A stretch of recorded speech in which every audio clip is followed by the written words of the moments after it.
E aí galera, feliz ano novo. Aqui quem fala é o Príncipe Negro com o podcast Fabricando Sonhos, na número 1 do Brasil, Jovem Pan. A gente vai começar esse ano com o pé direito já. Inclusive eu tô muito feliz, tava com saudade já desse clima, desse ambiente, né, Kelvão? Kelvão tava com uma cara, voltou de férias, né? A gente vai estar fazendo uma entrevista hoje com um youtuber, cara, que é muito conhecido. Eu, particularmente, sou fã, acompanho muito os vídeos dele. Caio Modesto. Hoje ele tá em São Paulo, não tá pegando essa chuvinha aqui de verão de Blumenau. E aí, Caio, como é que tá? Tudo bem? Olá, pessoal da Jovem Pan FM. Prazer em conhecer todos vocês. Também é um prazer estar aqui para falar um pouco sobre a palavra de Deus, Amém. sobre teologia e tudo aquilo que é referente à nossa vida espiritual. Aqui em São Paulo, né, é conhecido como a cidade da garoa, mas tá bem abafado aqui, bem abafado, e eu espero que caia um pouquinho de chuva como tá chovendo aí, né? Então, é bom conhecer vocês assim virtualmente e que esse programa seja uma bênção, né? Vai ser amém. Amém, Caio. Só toma cuidado com o que você tá pedindo, hein? Aqui quando chove, não chove pouco não, viu? É um pé da, um pé da água, irmão. Mas aqui em São Paulo, você sabe, quando chove, carro vira navio, né? E por aí vai, né? A gente vê, a gente vê na televisão, inclusive. É, Ah, mas aqui em é São bom, Paulo é difícil, é difícil. aquela chuvinha de verão é bom.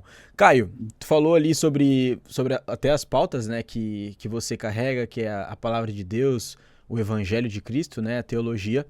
Hoje você é um cara que no YouTube aí já te soma mais de 1,5 milhão de inscritos falando sobre Jesus. O canal Pregando as Escrituras, é isso mesmo? Isso, isso. O nosso canal é um canal apologético, né? Ou seja, em defesa da fé. Como que Hum, nós trabalhamos o nosso canal? É mais ou menos assim, a gente procura conteúdos contemporâneos, né, que estão aí em voga no mundo, e a gente transforma aquele conteúdo em um conteúdo apologético, ou seja, uma pessoa foi na internet e falou, por exemplo, que o casamento entre pessoas do mesmo sexo é aceitável diante de Deus. A gente pega essa polêmica e a gente transforma essa polêmica em um conteúdo bíblico, porque trazer só informação, fazer muita espuma e não lavar nada não adianta. Então, a gente traz o conteúdo, mas a gente também fala sobre a Bíblia, porque o canal é pregando as Escrituras.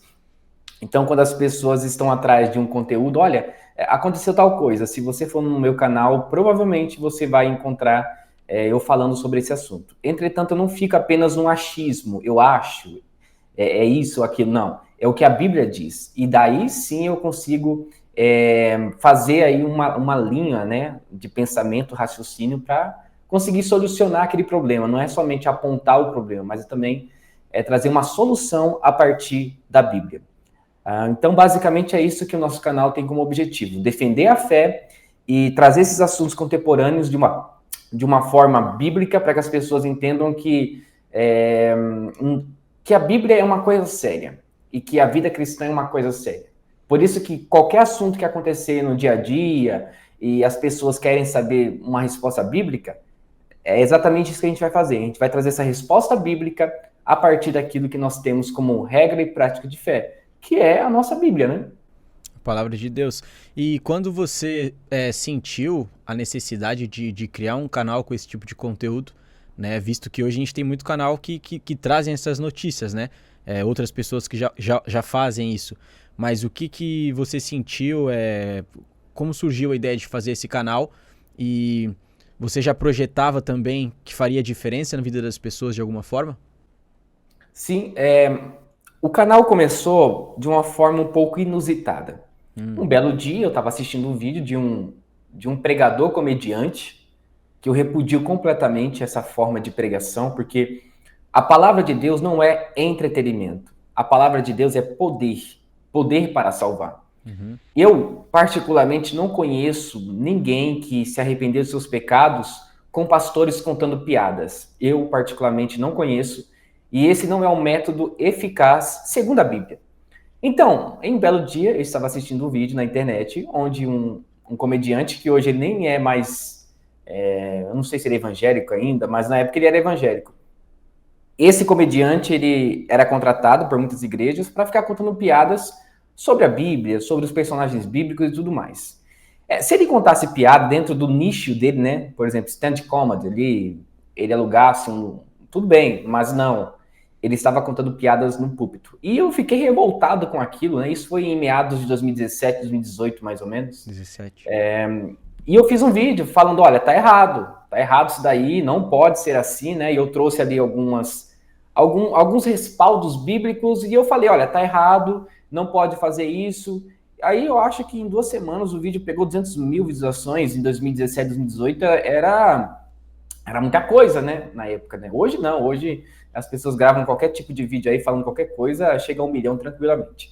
Mas na época não, na época deu um trabalho e a gente conseguiu fazer com que esse vídeo chegasse a tantas pessoas, né? E depois daquele tempo ali, as pessoas começaram a gostar do meu conteúdo, dizendo para mim falar sobre esses problemas da igreja, né? Comediante na igreja, teatro na igreja, mas essas coisas que, para nós que somos reformados, não é muito comum durante os cultos, né? Talvez algumas pessoas digam, não, Caio, mas você é muito radical quando você fala que não pode isso ou não pode aquilo. É aquilo que eu sempre falo, eu tenho como respaldo a Bíblia. Se eu estiver errado, a Bíblia vai dizer que eu estou errado. Então, quando eu comecei a fazer aqueles vídeos, eu falei, opa, isso aqui está errado. Não porque eu simplesmente achava errado. É porque eu lia minha Bíblia e eu falava, isso aqui não está na Bíblia. Jesus nunca ensinou isso. Os pais da igreja nunca ensinou isso. Por que esse rapaz está fazendo? Aí eu fiquei indignado, fiz um vídeo. Esse vídeo chegou aí a muitas pessoas. Depois eu só fiz vídeos assim, apologéticos, né? Em defesa da fé, falando contra a teologia coach, falando contra comediantes gospel. Lembrando que não é contra as pessoas, mas é contra o trabalho dessas pessoas que elas fazem na igreja usando a palavra de Deus. Esse sempre foi o grande problema. E daí em diante, o nosso canal só foi nessa linha aí, tá? Falando contra falsos profetas, mercenários da fé. E também, né, não é somente falar sobre essas coisas, mas também é trazer um conteúdo bíblico, porque hoje em dia tem uma escassez, assim, absurda de teologia em nosso meio. As pessoas ouvem de outras pessoas, são doutrinadas a partir da oratória, mas elas não leem muito. Então, nosso canal tem esse objetivo, de trazer a mensagem do Evangelho, trazer a palavra de Deus e expor esses problemas e trazer uma solução. Não é somente apontar, mas é também trazer uma solução para esses problemas. Então, basicamente, foi assim que o nosso canal começou e hoje nós já alcançamos, graças a Deus, mais de 163 milhões de pessoas em todo o mundo. Já alcançamos mais de 100 países. E às vezes eu fico assustado com o alcance que teve, porque é um canal apologético. O canal apologético ninguém quer assistir. Normalmente eles querem assistir um canal que tem mensagem poderosa, de que você é o centro de Deus, que você é aquilo, oi meu lindo, oi minha linda. Essas coisas meio entretenimento, meio programa de SBT, sabe? Gospel, as pessoas gostam, mas canal apologético é um pouco difícil. Mas graças ao nosso bom Deus, nós estamos aqui. Eu acho que isso tem muito a ver, claro que nós somos usados pelo Senhor para fazer a obra dele, e tu está sendo usado pelo Senhor para fazer a obra também, com os dons que ele te deu. Só que as pessoas na internet, elas olham muito a sinceridade. E quando eu vi o teu vídeo pela primeira vez, eu consegui ver uma pessoa de verdade falando uma opinião sincera sobre o que ela achava. Até na forma de se expressar. Às vezes, tu vai em outro canal, é meio que um teatro, assim, sabe? Tu vê que a pessoa tá fazendo só pelo like, que ela quer usar um assunto pra lacrar, mas quando a gente quer trazer esclarecimento pras pessoas, o público consegue sentir isso, sabe? Aí cria uma conexão. Pô, é um cara de verdade simplesmente querendo falar da Bíblia e, né? E dentro desses temas que você abordou, um que estourou muito foi das músicas, né?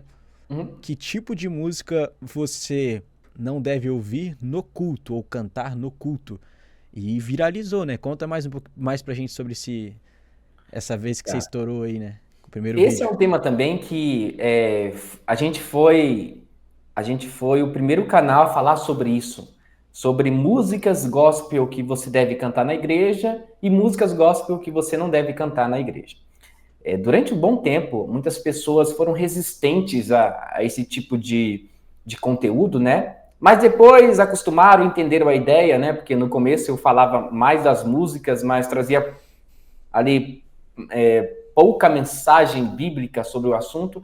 Mas com o tempo eu fui elaborando algumas informações e trazendo esses aspectos bíblicos para as letras, né? Então, por exemplo, como que eu comecei a fazer essa ideia de músicas que devem ser cantadas ou não no culto? A partir do ponto central das músicas, porque hoje em dia, as músicas que fazem sucesso são músicas que falam ao coração, músicas egocêntricas, porque às vezes a pessoa está em um momento de tristeza, ela quer ouvir uma música de acordo com o seu sentimento. E louvor não é isso. O louvor não tem nada a ver com nós, tem tudo a ver com ele, né? O louvor em si, ele não é na horizontal, ele não é na vertical, é de baixo para cima.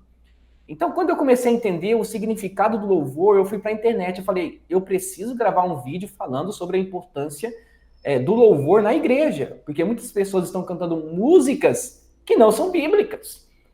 Eu acho muito interessante o slogan, né, da Som Livre, né? A Som Livre toca, mas quem adora é você. É interessante, né? Que a ideia é de que eles produzem, mas quem vai adorar é você.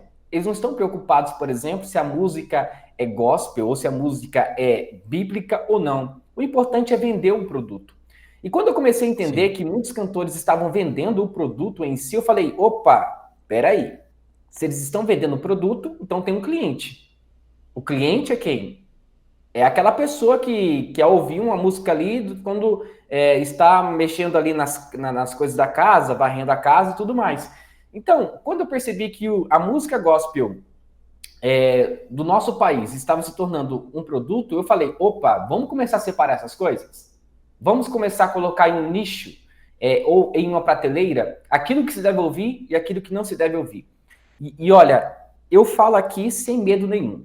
90% das músicas gospel que nós temos em nosso país, na igreja evangélica, essas músicas são egocêntricas. 90%.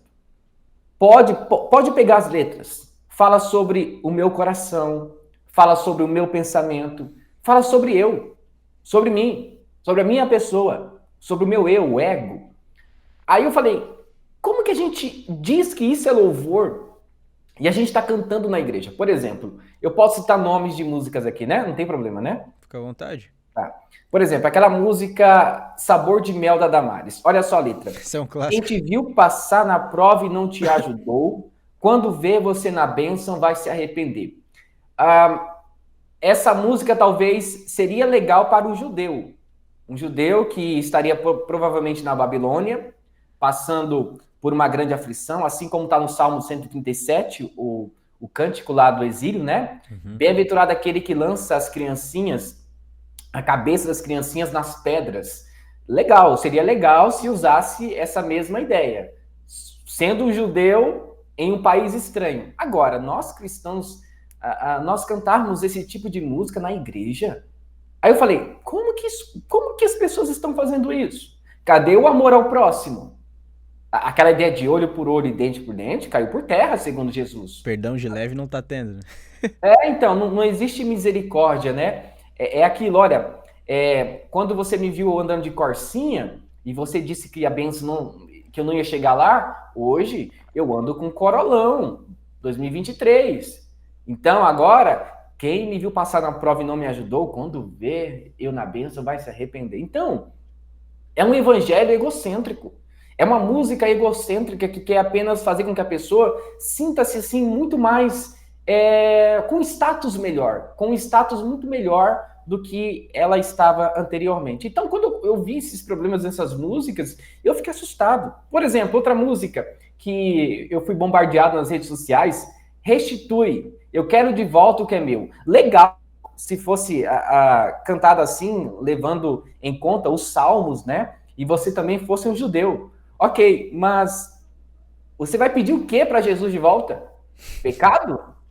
Pecado. Restituir aquilo que nós perdemos? O quê? Pecado? É só isso que nós temos. Nós não temos nada a dar a Deus. Quem, pois, deu a ele para, sei lá, para ser restituído? Quem, pois, orientou o Senhor? Ninguém. É tudo que nós temos, é graça sobre graça. Nós não adquirimos nada com a força dos nossos braços. Não, é graça. Restituir o quê? Tem outras músicas, né? Vai lá e pega quem falou da minha vida, avisa que eu estou de pé. É aquela ideia da teologia da retribuição. Na Eu igreja essa faço de música? onde para ter algo em troca. Na igreja essa música? Vai lá e. É da Rose Nascimento, né? Estou de pé. Olha aí o pessoal de olho fechado assim, adorando e cantando essa música aí. É um Eu não absurdo. tinha visto ainda essa Não, canção. eu posso citar aqui 100 músicas egocêntricas que vocês vão ficar assim assustados. No teu E canal tem, tem esses vídeos você falando de algumas músicas específicas, né? tem uma série de 10 séries, na verdade, de vídeos falando sobre isso. Eu fiquei. Essa Restitui, inclusive, é uma música que. A da Damares não dá pra passar despercebido, né? Tá bem nítido essa questão ali. Não falo da cantora, porque eu não conheço a cantora e toda a carreira dela, né? Mas essa música é que estourou pro Brasil inteiro, que eu conheço, quem não é cristão conhece também. Mas essa Restitui, é difícil tu falar pra alguém sobre isso, porque tá muito entre linha ali, tu tem que ter um discernimento muito grande. Por exemplo, a pessoa pode associar com o livro de Jó, que Deus restituiu o que ele tinha e deu em dobro, enfim, e casa muito também, porque todo mundo já perdeu alguma coisa, né? Uhum. E aí, como é que explica pra essa pessoa que a música que ela é muito fã? Eu sou fã dessa música, adoro, fez parte da minha vida, ajudou na minha conversão. Como é que tu chega em alguém e fala assim, ó, tá, essa música ela pode ser boa, ok, a melodia, mas ela não é bíblica. Como é que você explica isso pra galera?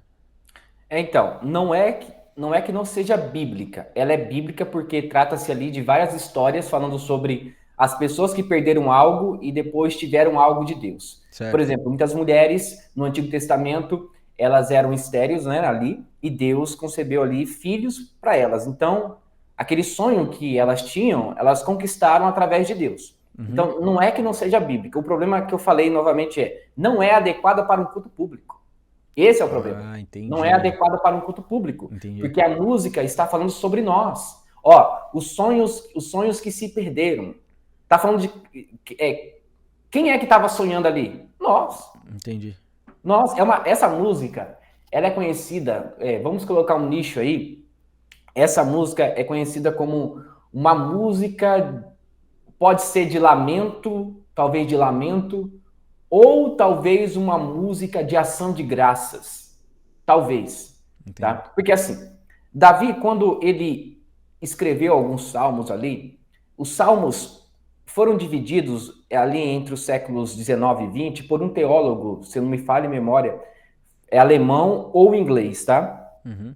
Ele separou os salmos em nichos diferentes, tá? Então, tem o salmo de sabedoria, tem o salmo de majestade, tem o salmo de ação de graças, tem o salmo, deixa eu ver, um salmo de lamentação, e tem outros tipos, né? Então, cada salmo em si tem uma nuance, tem uma história, tem uma narração, tem uma narrativa, na verdade. Então, essa música, por exemplo, restitui, eu quero de volta o que é meu. Você pode atribuir essa história a Jó. Só que como que você trata os sonhos que se perderam? Aonde que Jó estava sonhando? Onde que tem alguma confissão de Jó pedindo algo a Deus? Não tem. Não Entendo. tem.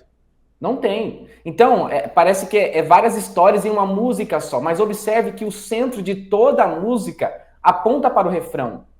Restitui, eu quero de volta o que é o quê? Meu. Então a música em si é egocêntrica porque está falando sobre nós. Então eu quero de volta aquilo que é meu. Então como que você vai para o culto onde você louva alguém? Porque a palavra no hebraico louvor significa elogiar. Como que você vai para o culto elogiar alguém e a música fala sobre você? Não tem sentido. Se você fosse um judeu e cantasse ali os salmos, porque normalmente toda a Torá, né, e os salmos, eles não são lidos, eles são cantados. Ok. Você sendo judeu, ok. Mas você é cristão. Você agora tem uma nova concepção de louvor e adoração. Então não é que você não pode cantar essa música, o problema é que no culto público não é adequado. O que você faz na sua casa, esse problema é entre você e Deus. Agora, no culto público, as pessoas não são obrigadas a ouvir uma música egocêntrica.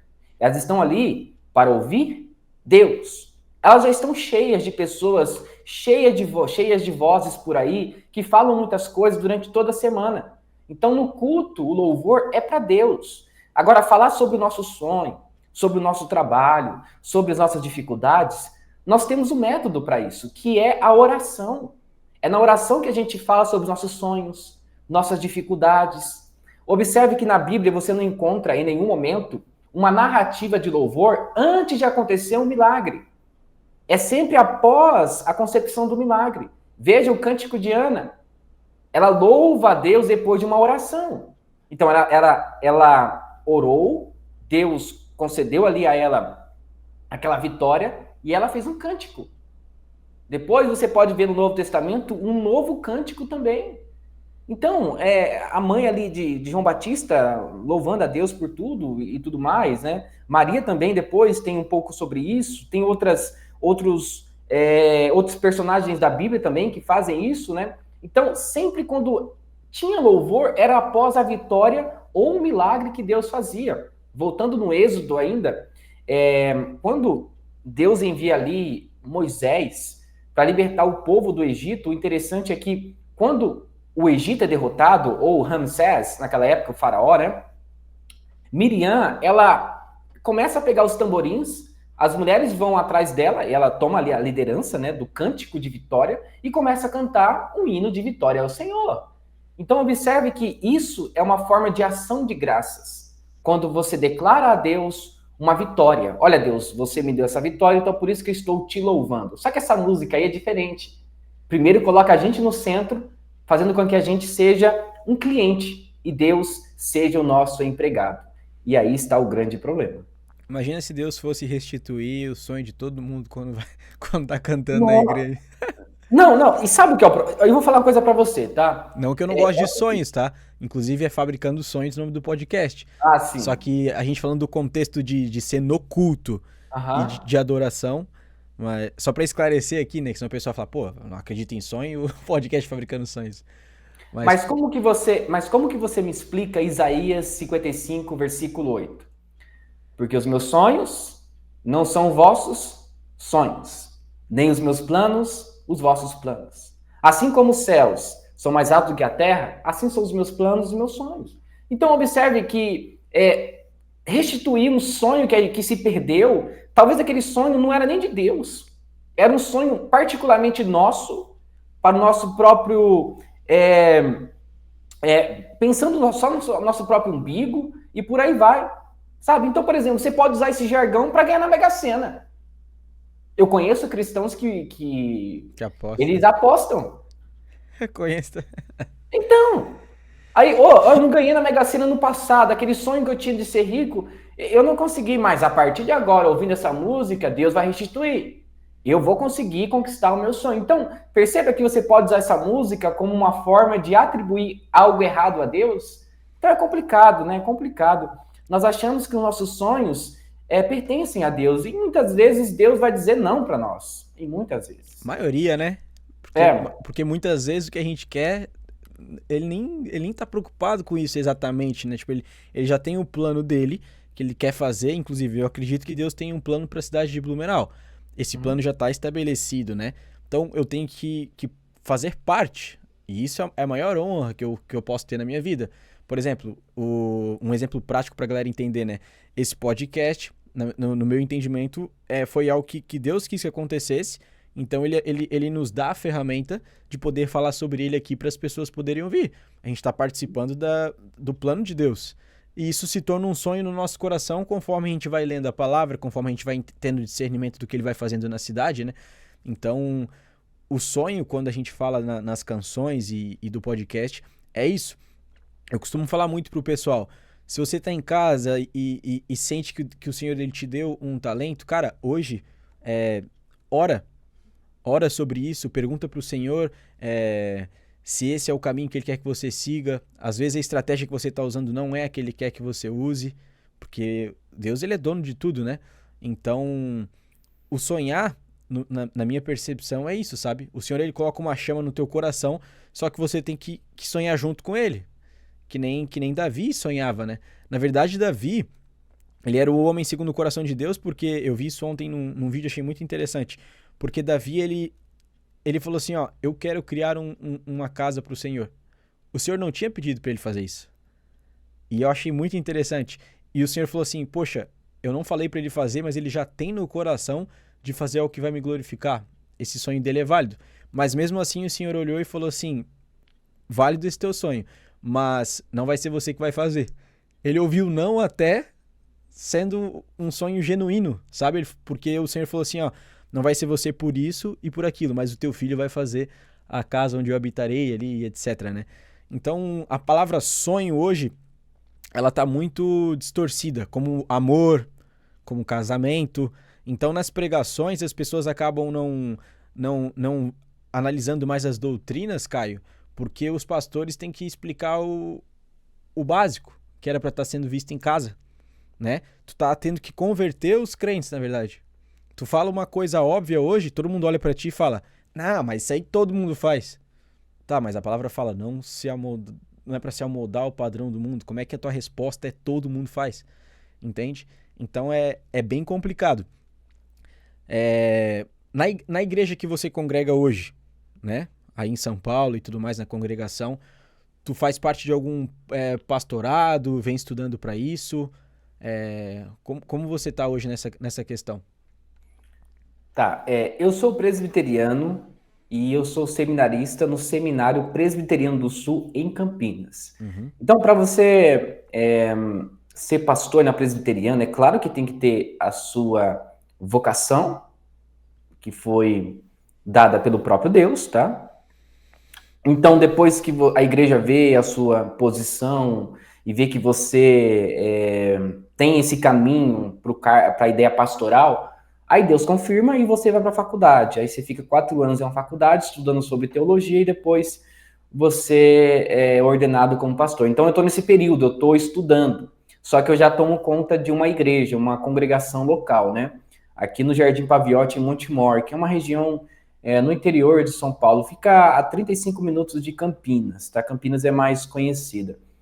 Eu tenho esse papel na igreja onde eu cuido das pessoas, eu toco também no louvor, eu dou aula de escola bíblica dominical, além disso eu prego ainda na igreja mãe, a gente chama de igreja mãe, mas é a igreja central, né? Então tem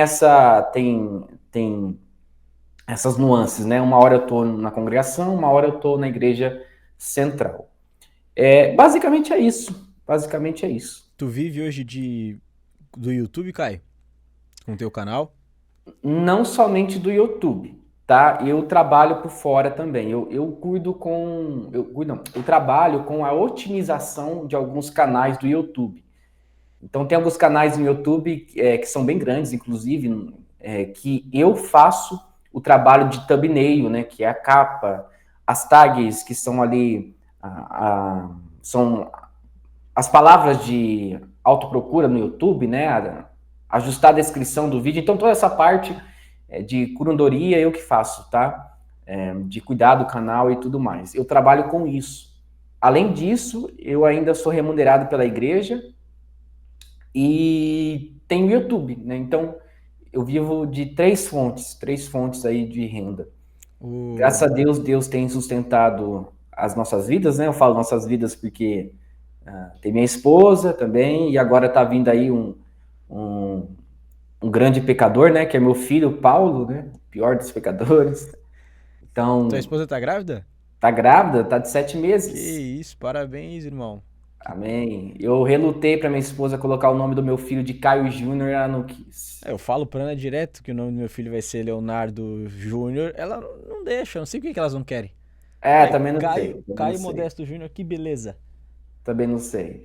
Vamos orar sobre isso aí, Caio. Vai que. Vamos subir no monte. Vamos Vamos subir enterrar no. aí alguns jarros aí de azeite para ver se dá certo. Ó, gente, antes tem muita gente que segue a gente aqui que ainda não é cristão, né? Então a gente sempre Uhum. esclarece todos os pontos. Quando o Caio falou ali, ó, sou remunerado pela igreja local que hoje eu congrego, e na Bíblia não tem isso aí, tem sim, tá? Inclusive, Paulo, ele ia para muitas igrejas onde ele era remunerado. Ele prestava um serviço no qual ele dedicava a vida dele naquilo. Então, ele recebia esse suporte da igreja para poder estar fazendo o trabalho, né? Afinal, pessoal, quem canta, quem prega, precisa comer, precisa sustentar a casa, tem o filhinho, comprar fralda, como todo mundo. né?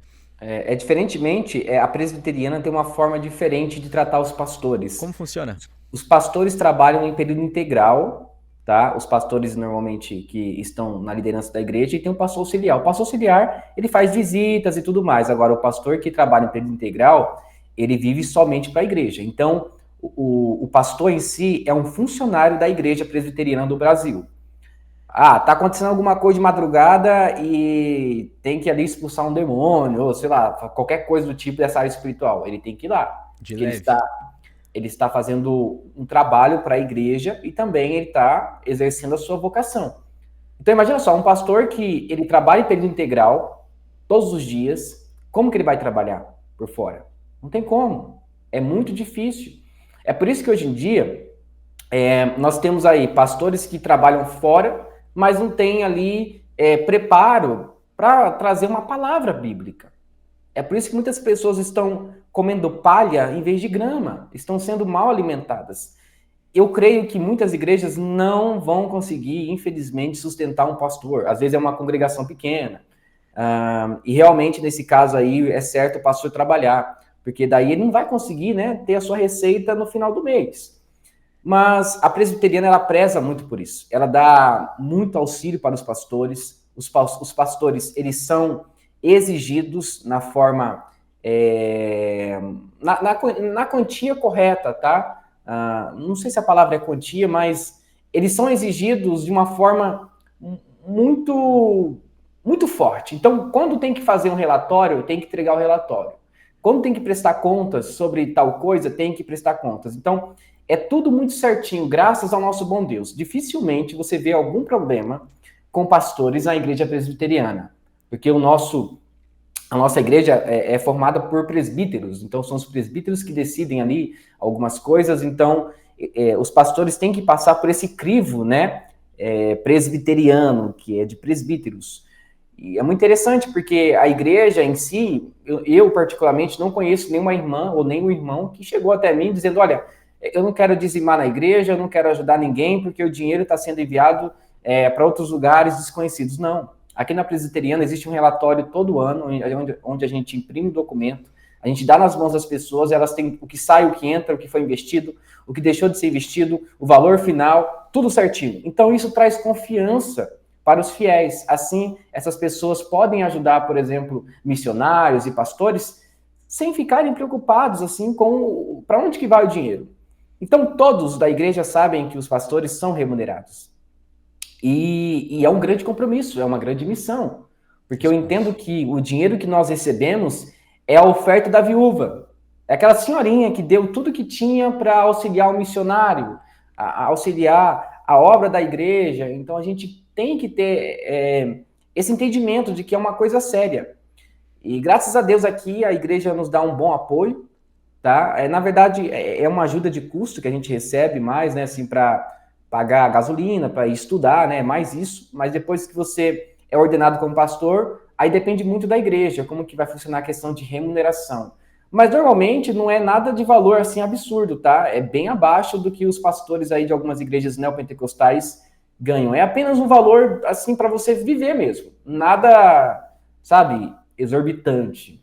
E eu louvo a Deus pelo pensamento desses presbíteros, né, desses líderes da igreja presbiteriana, que tem essa ideia de apoiar o pastor, de ajudar o pastor, mas sem exageros, sem exageros. Isso é bom, né? E quando é decidido também em conjunto, facilita. Porque às vezes tem uma Uhum. pessoa só que decide, é muito complicado, né?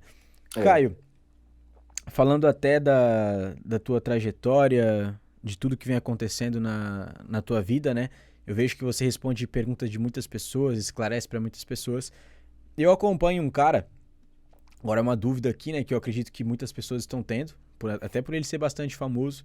E não é o intuito também nada de polêmica nesse sentido, porque eu continuo acompanhando o cara por ele ter um trabalho muito bom, que é o Rodrigo, né? Pô, esse cara ele representou muito bem o nosso país, mundialmente falando, fez descobertas incríveis, né? Só que recentemente saiu ali sobre o adventismo, e às vezes a gente é muito colado pela congregação que a gente Uhum. tá, e a gente acaba tendo que responder por alguns costumes, ou vou te dizer que palavra que eu posso usar pra isso, mas tu é cobrado por isso, e ele tá sendo muito cobrado por essa questão. E é algo que eu não sei se ele fala tanto sobre isso nas entrevistas que ele vai, né? Ou nas pregações. Eu vejo ele falando mais sobre Bíblia, sobre história, enfim. Como você vê essa questão que está sendo pautada na internet, o adventismo ali, o Rodrigo, e para as pessoas que estão em casa e provavelmente viram alguma coisa também, né? Porque tá todo mundo falando sobre isso agora. Tá, o Rodrigo Silva, ele não é pastor, ele é um arqueólogo e teólogo da Igreja Adventista, ele também é professor. Inclusive, aqui abaixo, né, eu moro aqui em um prédio, apartamento 11º andar, então é bem alto, e no meu quintal é a UNASP, que é a Universidade Adventista, e ele vem sempre dar aula aqui. E eu tenho o máximo respeito por ele como arqueólogo, tá? Inclusive eu tenho alguns livros dele aqui em casa. Eu amo arqueologia, eu amo história. É massa. Sem história não existe arqueologia e sem arqueologia não existe história, porque tudo vem através daquilo que nós pegamos, aquilo que é tangível, né? Então, como que nós sabemos que aconteceu uma história? Porque um artefato foi descoberto em tal ano. E por aí vai. Então, ele é um ótimo arqueólogo. Porém, como teólogo, essa é a minha opinião, deixa muito a desejar. Eu creio que isso é muito viés. Eu assisti um vídeo dele sobre Ellen White. Perguntaram a ele sobre Ellen White. Ellen White é confiável? E ele respondeu segundo o pensamento dele adventista, né? Ele disse que sim, porque é a profetisa deles. E recentemente, se não me falha a memória, eu acho que saiu uma postagem no Instagram com o André Valadão, da Igreja Lagoinha, se salvo engano, tá? Ele fez um post. Isso, né? E o problema ali foi a questão de ser uma seita ou não. Teve uma acusação de um lado e depois teve uma acusação de um outro lado. Então, no final, ninguém expôs quase nada. Mas, enfim, o Rodrigo Silva, para mim, ele é o maior... não sei se é essa palavra, mas ele é o líder carismático, eu vou dizer carismático não na questão pentecostal, carismático de falar, tá? No seu comportamento. É o líder carismático mais conhecido no Brasil hoje, tá? Em formato de podcasts, de programas. Porque ele foi no Flow Podcast, ele foi em outros podcasts famosos aí, então ele é bem conhecido. Sim. Só que eu sempre pego no pé o seguinte, o Rodrigo Silva, ele não se posiciona em algumas áreas doutrinárias. E esse é um problema.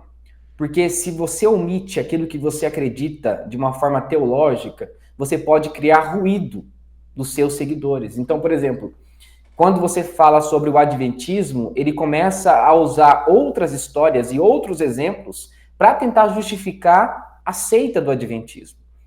E eu considero a Igreja Adventista uma seita por 3 motivos. Primeiro motivo, a Igreja Adventista coloca algo a mais como pretexto para ser salvo. Então, é o sábado para ser salvo. Então, não é somente Cristo, é Cristo mais o sábado.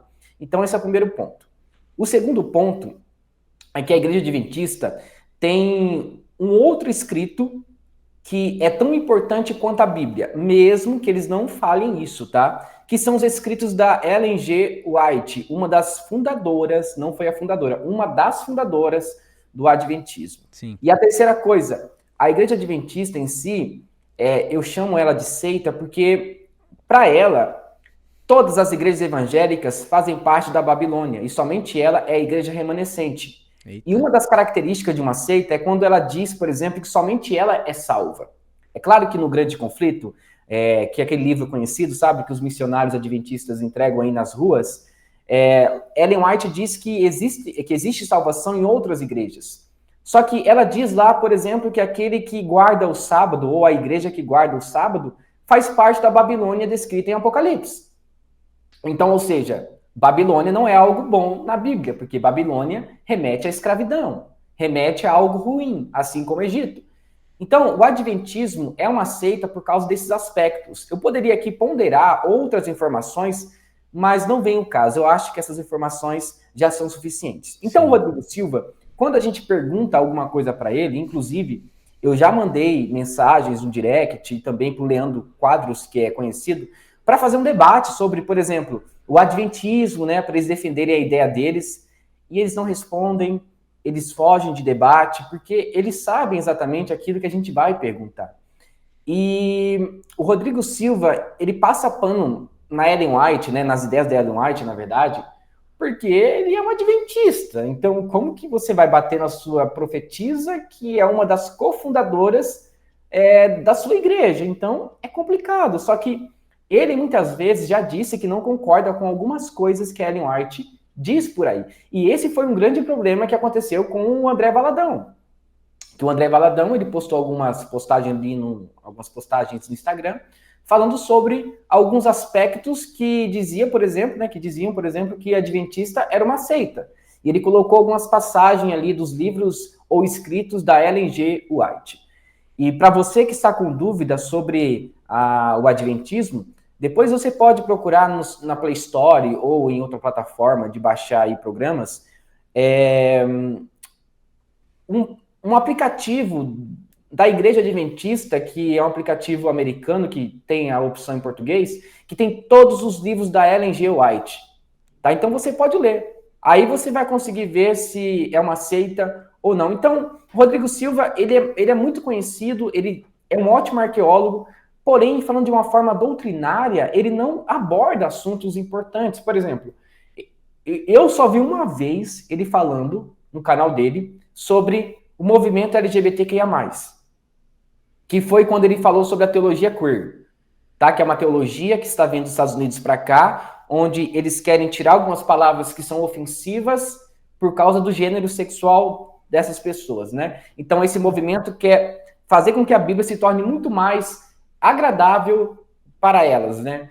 Então, ele falou somente sobre esse assunto, dos mais polêmicos.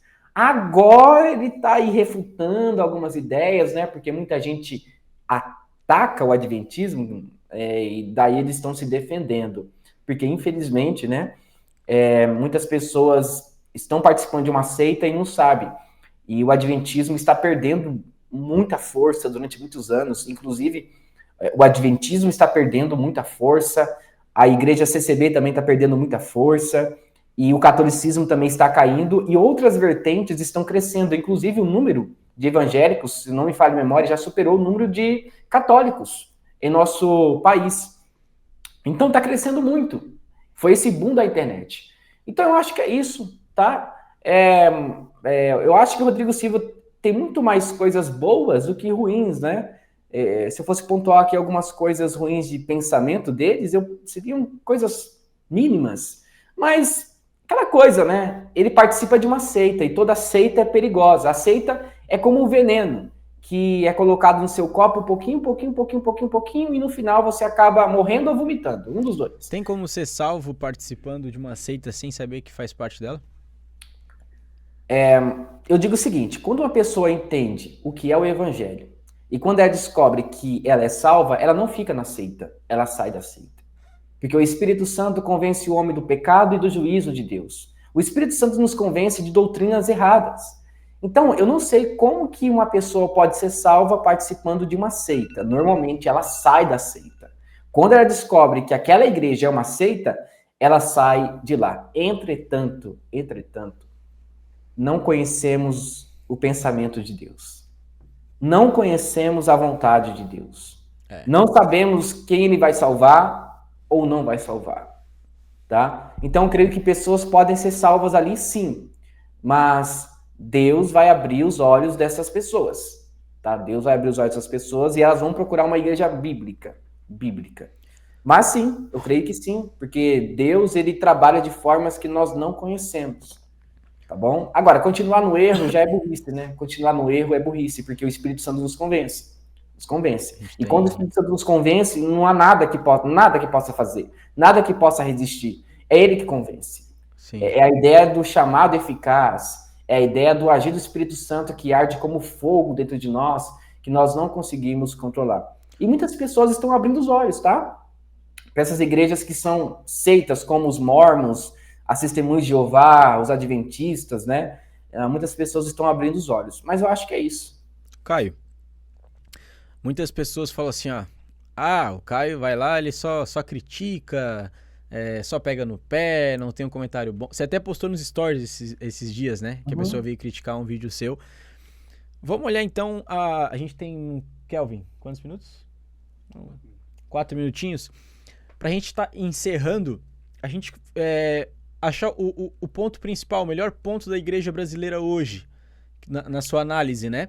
Porque a gente fala assim, o pessoal pode até pensar, pô, mas eles deviam tudo se unir.